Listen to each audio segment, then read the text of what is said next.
जुगसलाई नगर परिषद में जनता किसे चुनेगी मेयर, हिदायतुल्लाह खान की पत्नी या कोई और?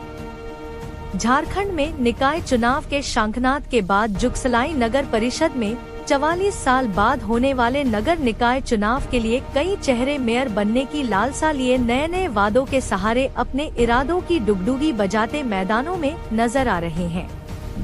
ऐसे में सवाल ये है कि इन चेहरों के नए नए वायदों को स्वीकार कर इनमें से किस चेहरे के मेयर बनने की तमन्ना को 25,000 मतदाता अपने वोटों से पूरा करेंगे,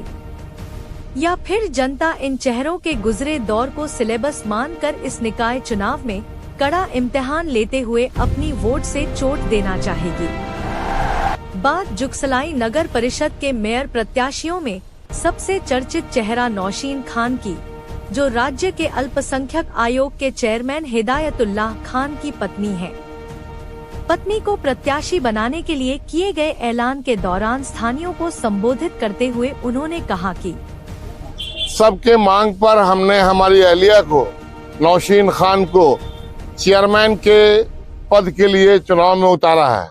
आप तमाम हजरात की दुआएं चाहता हूं, आप तमाम हजरात की मदद चाहता हूं। ऐसे में सवाल ये है कि क्या उनके इस संदेश से स्थानीयों का ये खास वोटर सहमति जताएगा,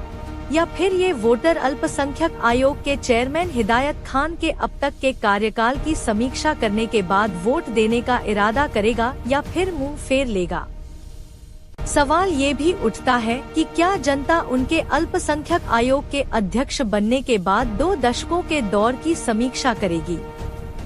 यदि समीक्षा करेगी तो सवाल ये भी उठ खड़ा होगा कि अल्पसंख्यक आयोग के चेयरमैन बनने से पहले उन्होंने शहर के छात्रों के लिए वरदान साबित होने वाली मुस्लिम लाइब्रेरी को कितना विकसित किया।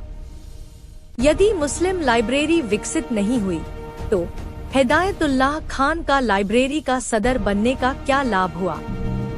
तब सवाल ये भी उठना लाजमी है कि लंबे समय से सदर हिदायतुल्लाह खान के कार्यकाल में लाइब्रेरी की जब कायाकल्प न हो सकी तो उनकी पत्नी के मेयर चुनाव जीतने के बाद जुगसलाई वासियों का भविष्य वह कितना बदलेंगे,